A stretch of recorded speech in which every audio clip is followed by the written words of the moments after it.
90 years ago, the Virginia Farm Bureau made our local farmers a promise to protect and preserve a way of life they worked so hard to establish. Today, our insurance agents work to protect all Virginians, not just farmers. We want to keep Virginia, Virginia. More information is at farmbureauadvantage.com. The remarkable soybean.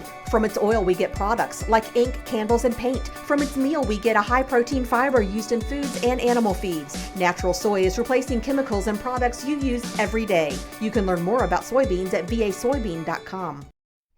Would you like to put your business in front of rural America and the ag community every week? We have sponsorship opportunities available that will do just that. Contact us to find out how you can milk it for all it's worth. 'Tis the season, and the Virginia Christmas tree industry is extremely busy at this time of the year. On today's show, we'll take a look at the topic of Virginia-grown Christmas trees. Plus, we'll explore volatility of the cattle market, and we'll share a special celebration taking place in the dairy industry. It's all straight ahead on this episode of Virginia Farming. I'm Jeff Ishii.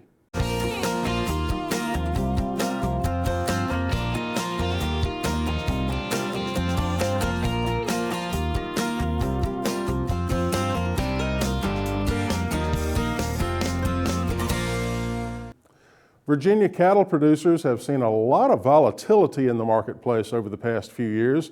The question many are asking is whether this situation will continue. Farmers in Virginia raising beef cattle saw prices for their animals peak at an all-time high in 2014. That's because the supply of beef cattle across the country simply couldn't keep up with market demand for beef. The last couple of years, however, have been a time when volatility in the marketplace seems to be the rule rather than the exception. Instability in the beef cattle market might even be compared to the wild swings seen in the dairy industry. That's according to Jason Carter, president of the Virginia Cattlemen's Association. Well, I think a lot of what people would argue that the beef cattle market's as volatile now as the dairy industry, and probably more volatile than it's been in the history since the USDA has recorded prices. All ag commodities used to have some fairly predictable cycles that lasted about 10 years with run-ups in price and long tails down until they ran up again. And we don't see that anymore. All commodities are in a downswing right now. There's dozens of factors that seem to contribute to markets. There's a lack of long-term liquidity, cash value in a lot of our ag markets, and so we're probably in the most volatile time in the cattle market that we've been in anybody's memorable history. John Fleischman is president of the Virginia Hereford Association and says volatility might be the norm with commercial cattle, but operators of purebred cattle operations, those with registered animals, they're insulated somewhat from wild swings in the marketplace. The markets over the last several years have really fluctuated greatly, as most people know that are in the business. The important thing about registered cattle and people who are producing bulls for sale or females for replacements, that market stays more stable probably than the commercial market does, because those people that are looking for replacement cattle, they know they're going to pay a good price for a high quality animal, and so that market does not sink quite as low as the commercial market does. The USDA recently forecast that beef cattle production in 2017 will be about 4% higher than it was in 2016. The big question, of course, is, will marketplace volatility continue into the new year? Only time will tell. Cattle production ranks number 2 in Virginia's top agricultural commodities, right after poultry. A dairy organization in Virginia recently celebrated a special milestone. The Virginia Holstein Association observed their 100th anniversary in 2016. The occasion was marked at the organization's annual conference at the Stonewall Jackson Hotel, located in Stanton. Numerous historic artifacts were on display commemorating the special event. Many of these items are considered family heirlooms, as most dairy farm families in Virginia are multi-generational. Organizers of the 100th anniversary celebration say the event was more like a family reunion than a farm conference. The Virginia Holstein Association is a wonderful organization of like people who enjoy their Holstein cattle. We get together for meetings, we get together for picnics, we get together for social events, and it's just a good time to share with each other, whether we commiserate when the milk prices are low or whether we shout when they're high. It's just a good organization to be a member of. Eric Paulson is Executive Secretary and Treasurer of the Virginia Dairymen's Association and said the event was quite impressive. I think anytime any association around for 100 years, and especially at a group like this, I mean, if you talk to anybody here tonight, incredibly passionate about this breed. I mean, these are people that have been working on this for years, and it's something that's near and dear to them. They all know each other, people from around the country. I get calls from these folks that they remember cows that their grandfathers might have milked, these cow families. They know these cow families better than most people know their own ancestry trees. And just the thing like that, when you talk to these folks, they truly love the Holstein cow and the dairy industry as a whole. And so to get together like this and celebrate, especially 100 years, it's pretty impressive. One of the highlights of the evening was the auctioning of a specially commissioned painting highlighting some of the most famous Holstein cows in Virginia history. The beautiful painting was purchased by representatives of Select Sires, a company that provides services to dairy farm operations. Members of the Virginia Christmas Tree Association are awfully busy right now. That topic is coming up next during Ag Insights with Amy Rocher.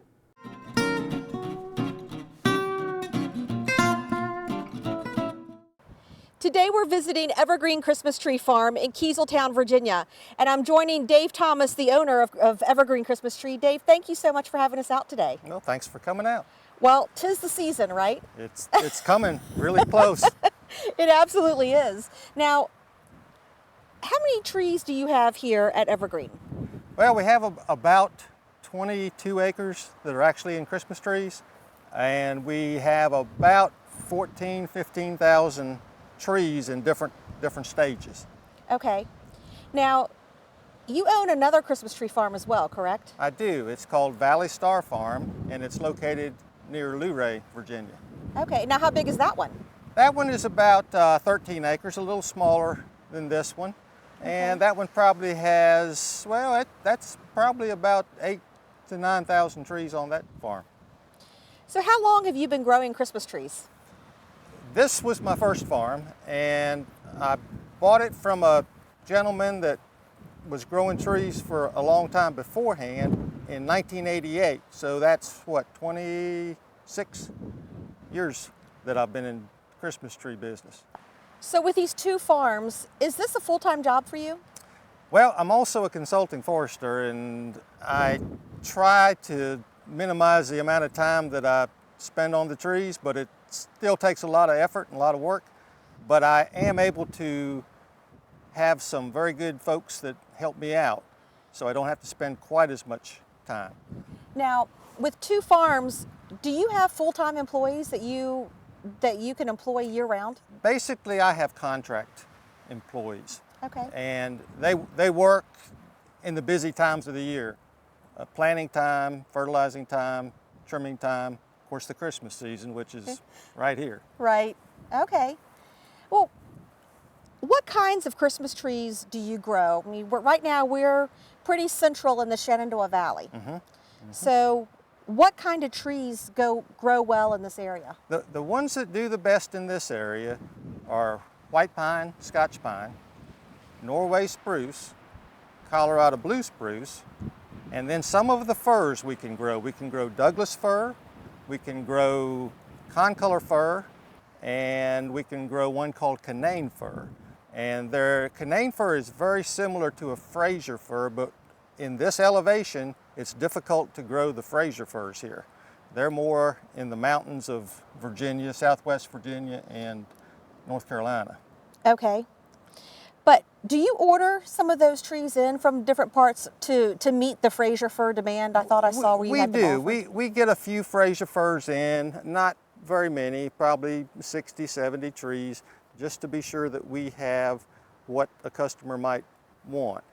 But we have these Canaan firs that I think are going to pretty well take care of that market because they're, like I say, they're very, very similar. And we're learning how to grow them. We haven't been growing them as long as some of the other pines and spruces. What do you attribute the trees growing so well? Is it the soil? Is it the climate? Is it the terrain? What is it about Virginia Christmas trees that make them grow so well? It's a combination. And you sort of have to pick your tree to suit your site. When you get on different soils And when you get on different directions that the slopes are facing, or when you get on top of a hill as compared with a low spot, different types of Christmas trees like different environments. But it's definitely a combination of the three. Okay, all right. So what seems to be your most popular tree? When people come out, do people usually have in mind, oh, we have to get this kind of tree because this is our tradition? Some folks do. Some folks have a particular kind of tree they're looking for. But most of the folks come out and they look at the trees and they see what they like. And everyone seems to have different types of trees that they like, which is good because we have a lot of different types of trees. Not only different species of trees, but tall, short, wide, narrow. Charlie Brown, little Charlie tiny. Brown. We actually sell a few Charlie Brown trees. They're cute. And then we have some that don't make Christmas trees, and they might not even make a Charlie Brown tree. So we use those for our wreaths and roping and other decorations. I saw some ladies in the shop earlier working on wreaths, and you had some wreaths sitting outside. They're beautiful. And when do they start making those wreaths and getting them ready? Yeah, they start working on the wreaths about a week before Thanksgiving. We don't like to start too early because we want to have those fresh just like the trees. Sure. They'll dry out just like the trees. They will. We have very fresh wreaths because we make them right here, most of our wreaths. And so that helps to keep them longer. Oh yeah.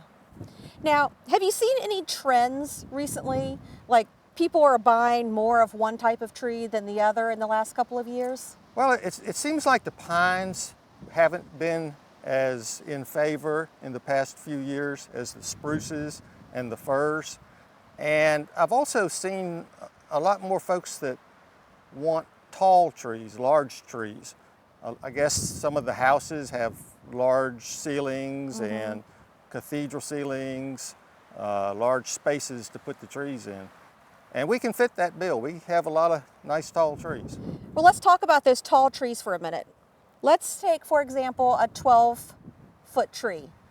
I mean, I think a 7 is pretty average for a Christmas tree. 7.5. But if you go larger, say to a 12-foot tree, how many years does it take on average to grow a 12-foot Christmas tree? It would take about 12 years, 13 years. They'll grow about a foot or so a year after they get established.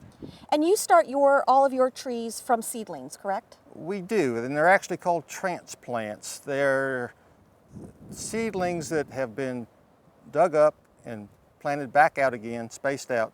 So what we plant is usually what they call a 2-2. And that means it's a 2-year-old seedling that was transplanted into a bed and spread out, and then they grow it another 2 years. So that tree is actually 4 years old when we put it in the ground. Okay, so about how big is it when you put it in the ground It's only about a foot tall. Okay, all right.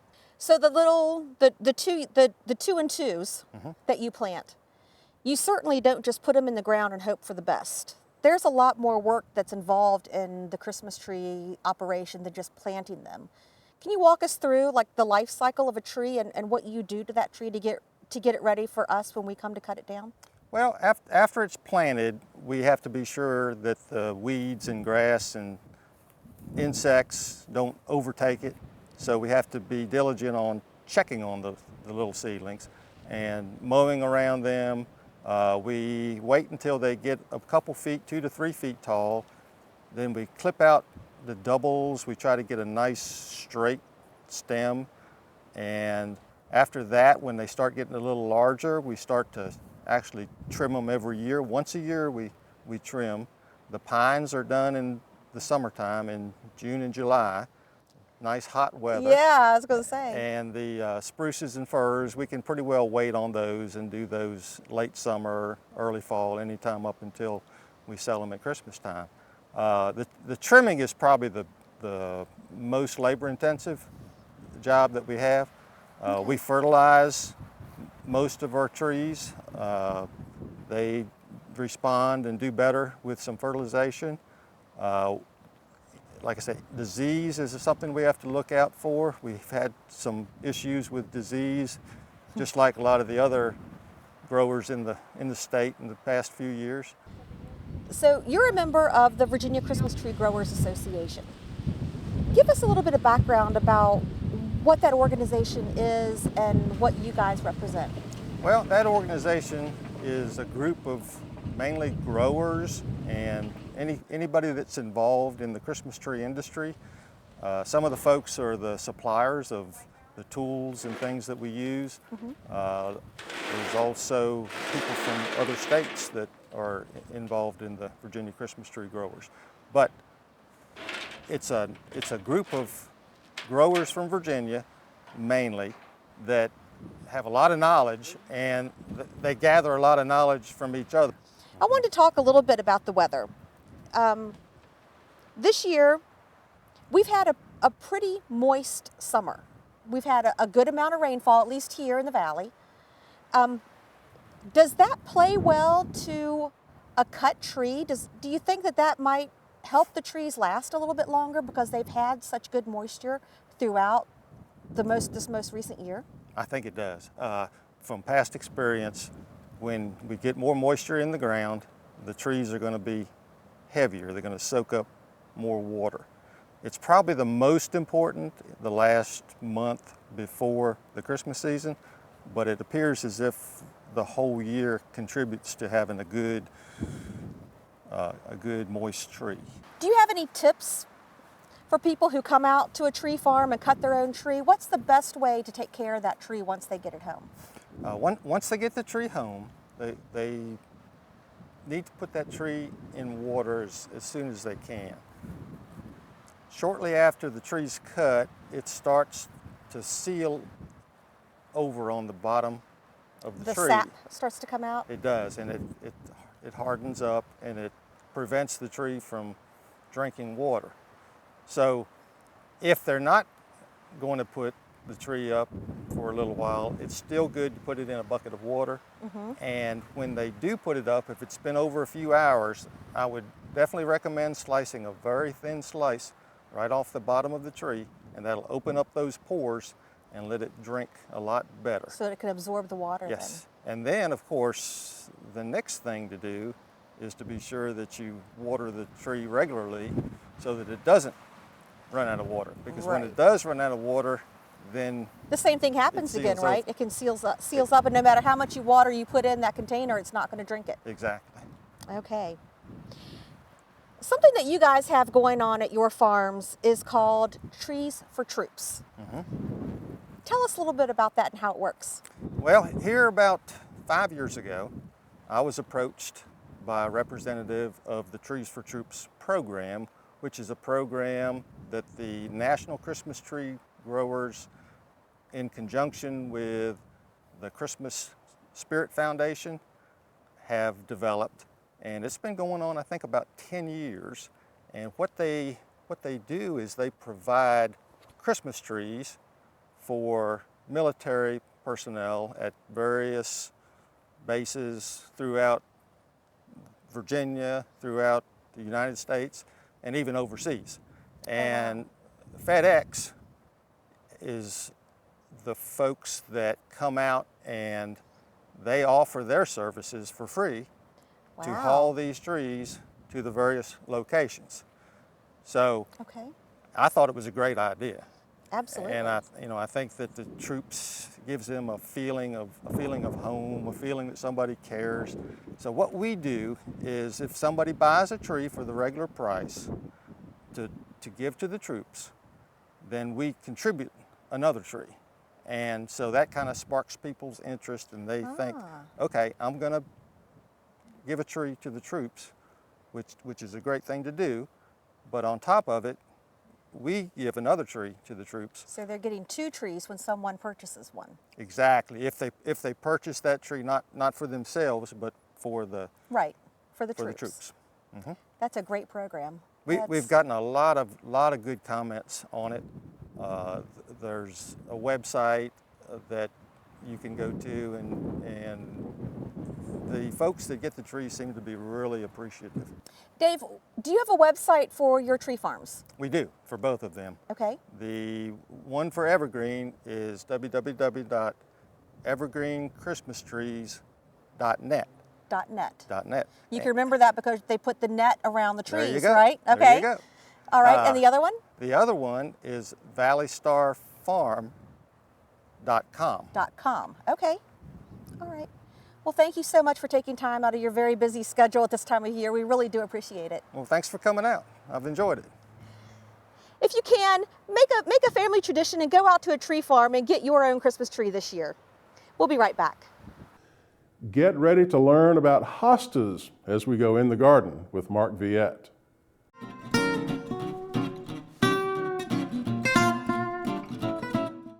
Determining the amount of shade you have is easy.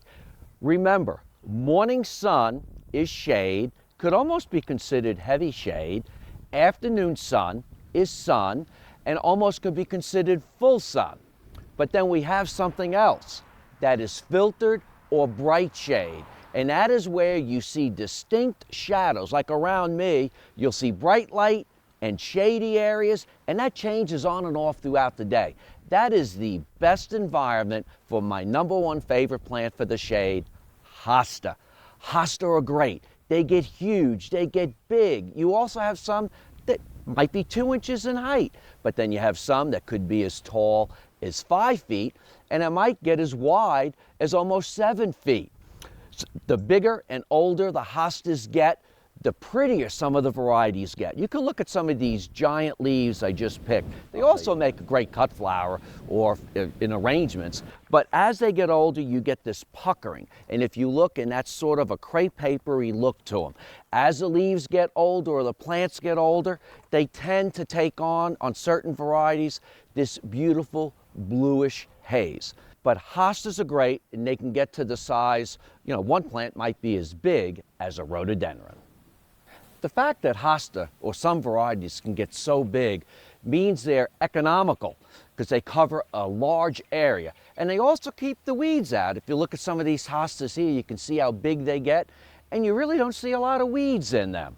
If by any chance you get a late spring frost or a hailstorm, you can go right in the garden and shear them back, or if the leaves don't look great, you can cut them back. One added advantage to hosta is that they have beautiful flowers. Not only are the flowers attractive, some types are fragrant, but the hummingbirds and the butterflies and your pollinators, including honeybees, also enjoy hosta. Keep in mind you can plant anywhere from 3, 5, 7 in a group. In fact, you can create a whole shade garden just with hosta. Maybe something looking like waves of golds, yellows, blues, and greens. The larger the grouping, sometimes the more attractive your garden will be.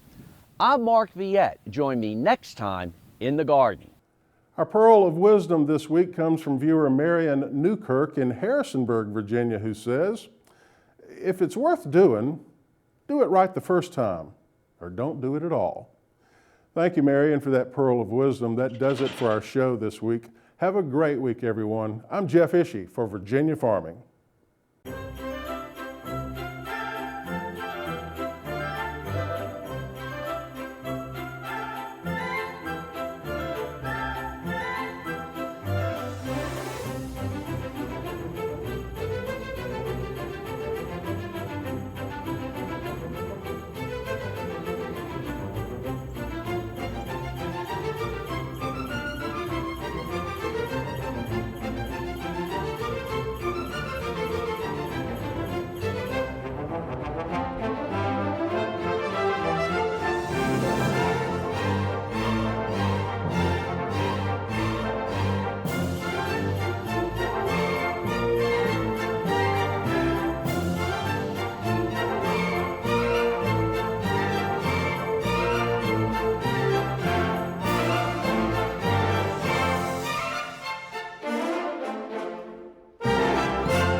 90 years ago, the Virginia Farm Bureau made our local farmers a promise to protect and preserve a way of life they work so hard to establish. We want to keep Virginia, Virginia. Anyone can be a Farm Bureau member, and there's a local Farm Bureau in every county. More information is at vafarmbureau.org.